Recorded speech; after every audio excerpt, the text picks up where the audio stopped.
Hello guys, in today's video I'm going to show you how to transfer money from a MEXC account to your bank account.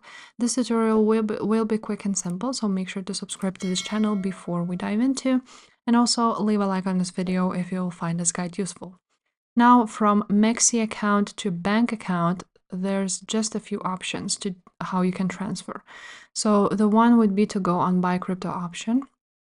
And from here, as you can see, there is buy, sell via SEPA, global bank transfer.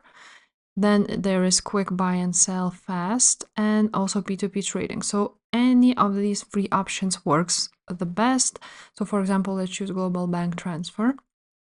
And after that, you're just gonna go ahead and click sell option, just like so.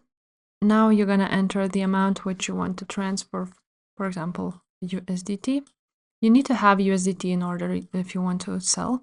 If we would use quick buy and sell and choose sell option, then you will be able to sell USDT again, and you can get euros or any of these fiat currencies.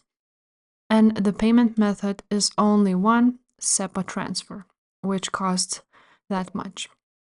So these are the options how you can go ahead and transfer.